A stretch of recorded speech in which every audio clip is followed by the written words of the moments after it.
Hello, welcome to another episode of Mobile Technology Spotlight, sponsored by Samsung Electronics of America and presented by Public Safety Insight. Samsung is committed to supporting public safety and helping first responders to use technology as a force multiplier.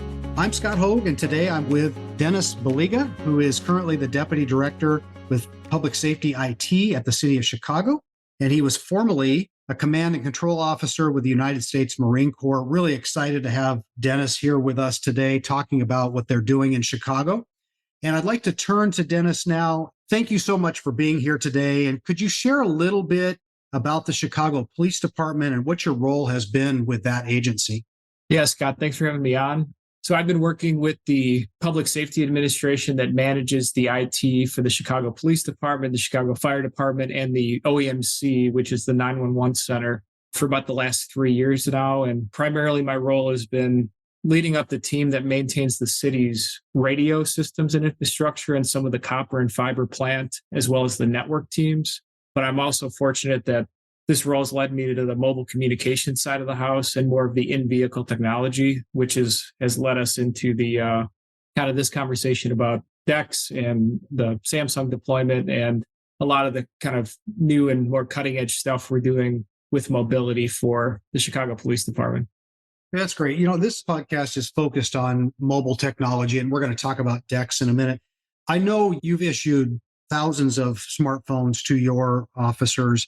How many exactly have you issued? And what do you see as the benefits of a smartphone program in public safety in general, not just the law enforcement side, but just public safety in general? So we're at around 3,500 phones that have been issued out to the Chicago Police Department, all Samsung S10es, S20 FEs, S22s, and soon to be S23s. We keep going with the flagship model from Samsung with the ultimate goal of getting to around 10,000 officers personally issued phones over the next year and a half or so. You know, we're trying to get around 300 to 400 phones out a month. We have a team that provisions them and, gets them exactly how we want them to be, both good mobile devices as well as good DEX devices for our officers. But just to your initial question on benefits, the main one is mobility. And we kind of got marching orders from the Chicago Police Department as their IT support team to say, how can we make our officers more mobile? How can we keep them in their communities more and not writing reports behind desks in their districts? How can we give them all the tools they need to do their productivity needs out in the field where they can be more connected to their communities? And this DEX solution kind of checked all the boxes in terms of, hey, I can get a smartphone out to my officers. I can have them do their productivity in vehicle. I can bring my work back from my smartphone and finish it in the district or precinct or, any of the buildings that they work in so that they have one device that can pretty much do everything they need. So the mobility was the main driver for all of this from the police department. But we've also, from the IT side, cost and upgradability have been, a big piece for us. We can leverage our partnerships with AT&T, Verizon, and T-Mobile to get the newest phones, to have an upgrade cycle, to get discounts in bulk from these carriers, get cost improvements over what we were spending on tough books in vehicle. The other big benefit and driver has been the centralized management that we've been able to get out of Samsung Knox, the MDM platform. It's just easier to manage out of Knox in an Android environment than it is in a Windows environment. So that kind of security and manageability at a centralized location has been a huge benefit for us. Yeah, that's outstanding. We hear that a lot with the DEX program of how it's saving money, both from a hardware standpoint, but also from a management standpoint. So it's great to hear that you're experiencing that. We've talked a little bit about DEX, and that's what we're excited to talk about here today. Could you take, maybe for someone who doesn't know what DEX is, could you take just a moment and talk a little bit about what it does? And then secondarily, how is the Chicago Police Department implementing DEX in the car currently? So DEX is a Samsung specific plugin, and I may be getting their terminology wrong, plugin or overlay that allows for you to plug in a Samsung flagship smartphone or one that they allow DEX on. And what it'll do is you take a USB-C cord and you can plug it into a monitor or a TV or any kind of screen that has a hub in it, or screen in general, if you have the right kind of plug-in. And it allows your phone to pretty much become a desktop computing experience. And that's, I think, DEX is desktop experience in short. So it kind of allows you can be mobile out in the field with your smartphone, or you can come back to a monitor with a keyboard and a mouse at a traditional desk environment, plug your phone in, and it pretty much becomes a PC. You can get all your Microsoft applications and things that mimic a Windows environment, essentially on this DEX platform. So it's a fairly good one-for-one PC replacement. So that's what DEX is. At least that's how we've been using it. And the big piece is the in-car piece. We have a mount that you can slide a DEX smartphone into, and it hooks up to a touchscreen with a keyboard in the front of the vehicle. And you're able to turn the combination of a dock, a screen, a keyboard, and a phone into essentially a laptop that's in the vehicle. And so basically every time you get a new phone, you just dock it and you've got basically a new computer in the car each time someone gets a new phone, and you don't have to swap out everything. Correct. Yeah. The modular kind of design of a DEX platform is great for us because, we can keep upgrading the CPU essentially, which is the smartphone. And if things break in terms of a screen, a keyboard, a mount, whatever, we can swap it out without having to replace, a $4,000 Toughbook. That's one of the key cost drivers that we've benefited from.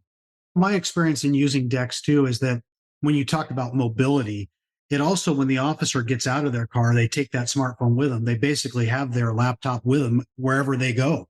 The portability is a big part of it too, I would assume.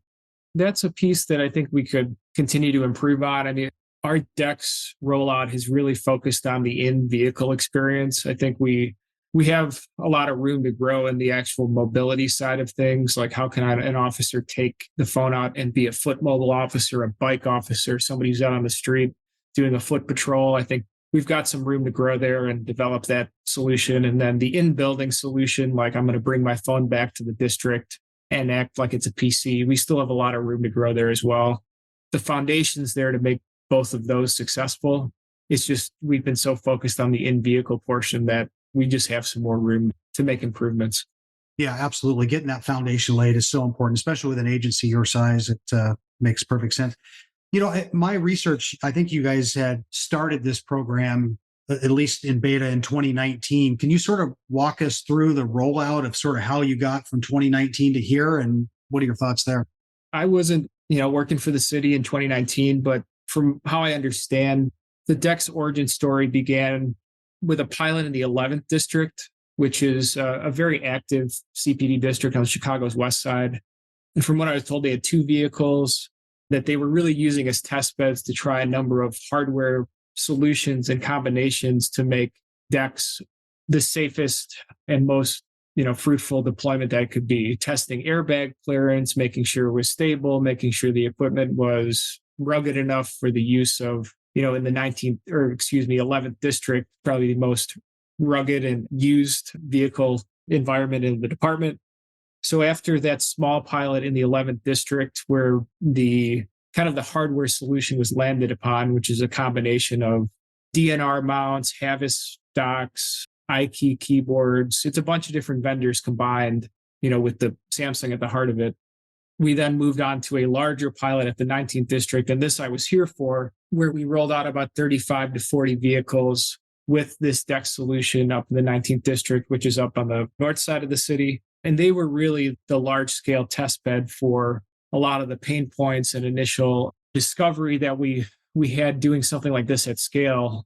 Because with 2 vehicles and not using those vehicles every day, you can't really fully understand what your issues are. But the 19th district really took on the brunt of the issues. They were our guinea pigs for this. And it took around 6 months to go from a good product to a product we felt confident we could roll out to the rest of the department.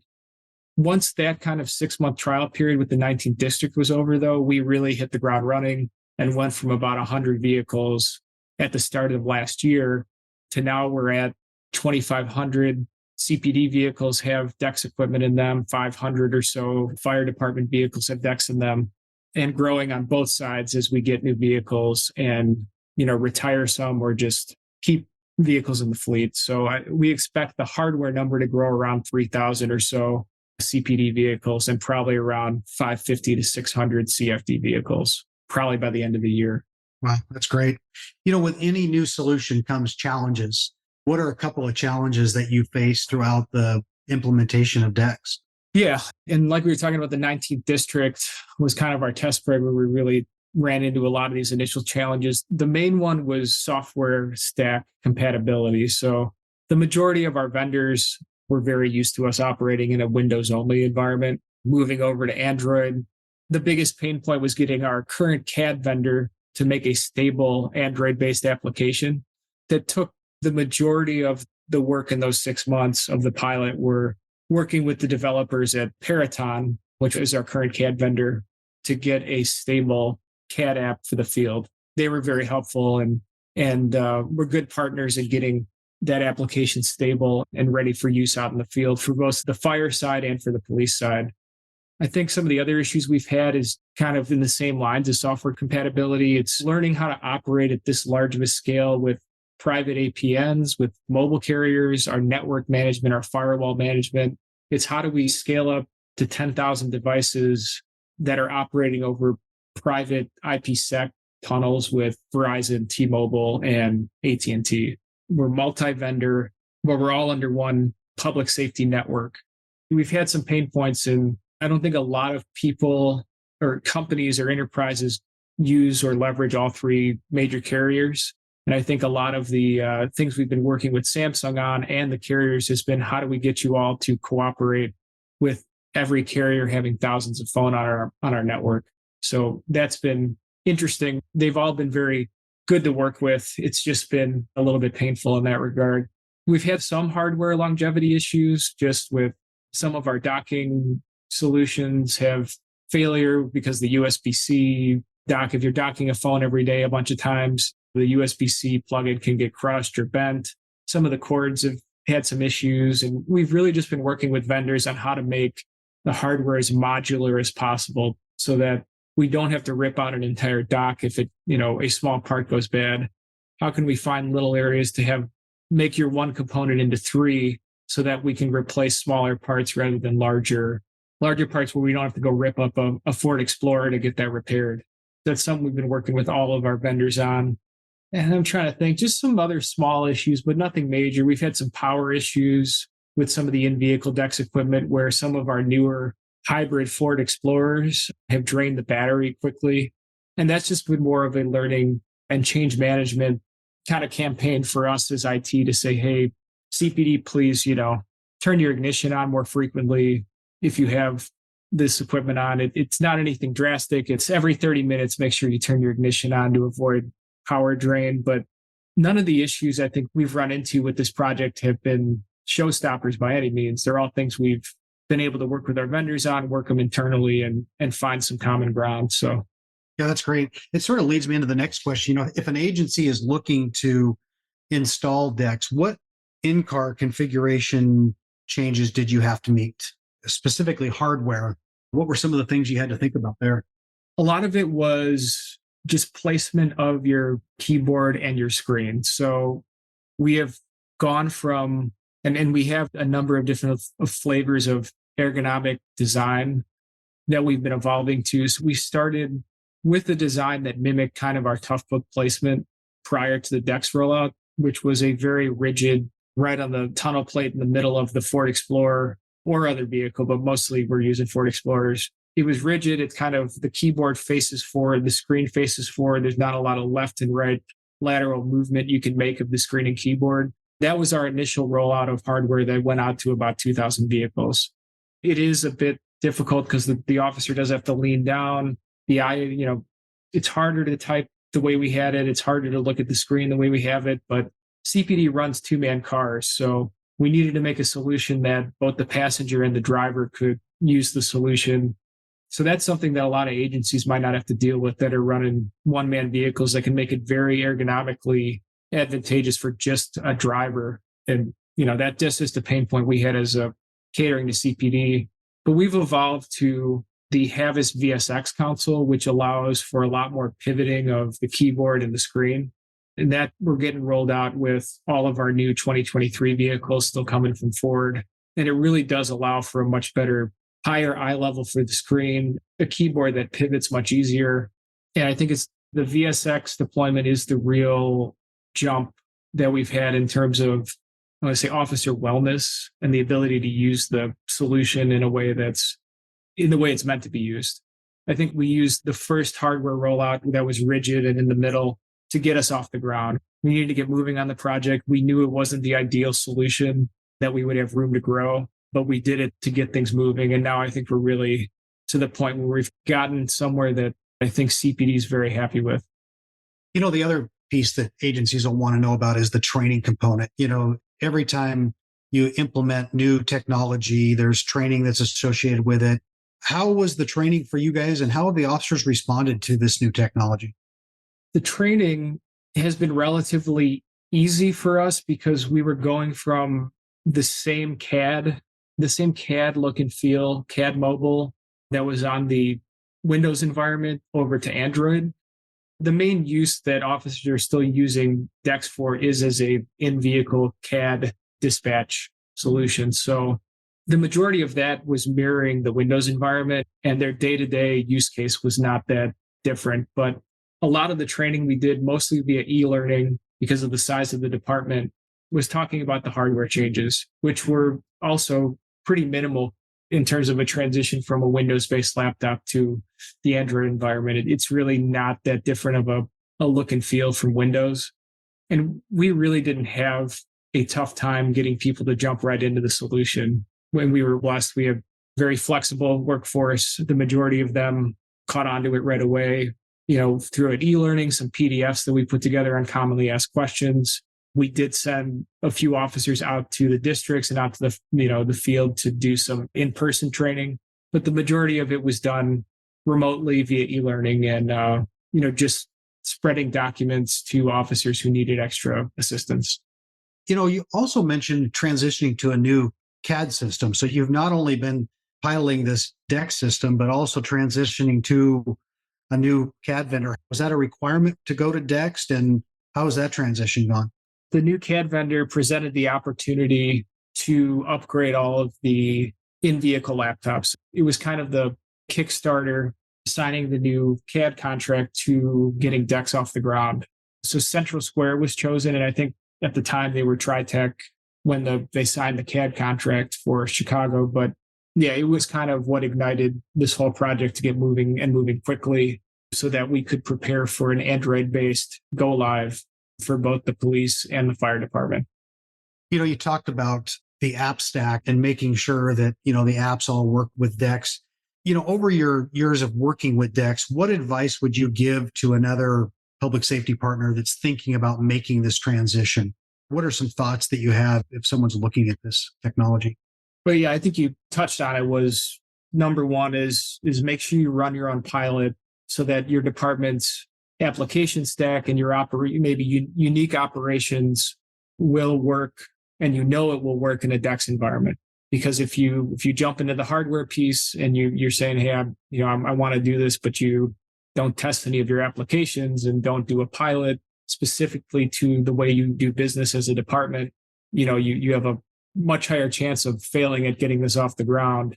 So yeah, comprehensive pilot with, a lot of people already bought in, but key stakeholders that can evaluate the product and make sure it works for you is beneficial.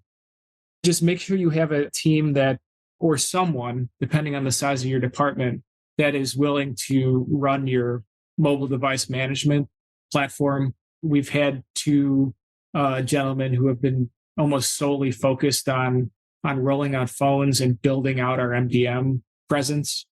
And some of the nuances of working in an MDM like Knox has taken a lot of work with Samsung as a partner.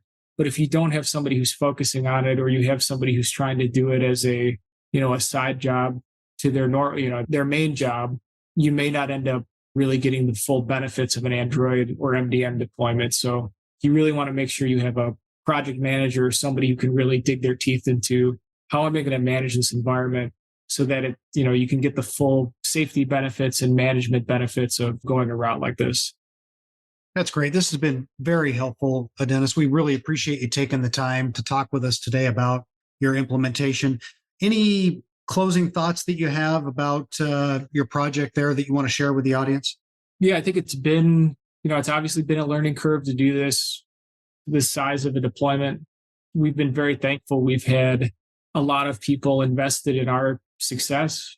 The vendors that we've worked with, Samsung, people in our software stack, our various partners that we work with on a day-to-day basis have all been bought into this. And we haven't really had pushback because I think people, these vendors see a lot of benefit in Chicago being the largest entity and kind of paving the way for this kind of deployment. So, yeah, I think we've been blessed. We've had the support to get this off the ground, and we hope that more people jump on board because I guess the more varied choice and people we have operating in an Android environment, the better it is for everybody else because we can all benefit from departments, doing their own thing and getting their application stack ready for a DeX or an Android-based world. So. One of the things we didn't talk a whole lot about, how about Fire? Have they been real supportive of this, and has this worked well for them as well? Yeah, Fire has been a much more basic deployment because we're not issuing firefighters phones. They have a phone that's issued to the vehicle and just kind of acting as a CPU for engines and ambulance and all of their apparatus.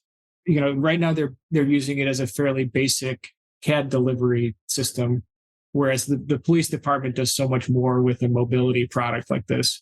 But yeah, they've been happy with it. The main benefit that we get out of the fire department being on the same platform is that central management piece. We don't have to manage a Windows environment and an Android environment. We're just, anybody who's getting CAD, anybody who's operating in the field, under the public safety umbrella in Chicago will be on the same platform. So that really helps us keep things standardized and safe, everybody on the same page.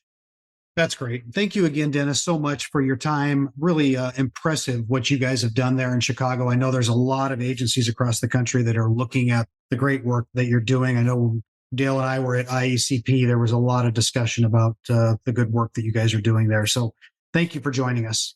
Yeah, thanks for having me on. Today's episode of Mobile Technology Spotlight was sponsored by Samsung Electronics of America and presented by Public Safety Insight. Stay safe out there.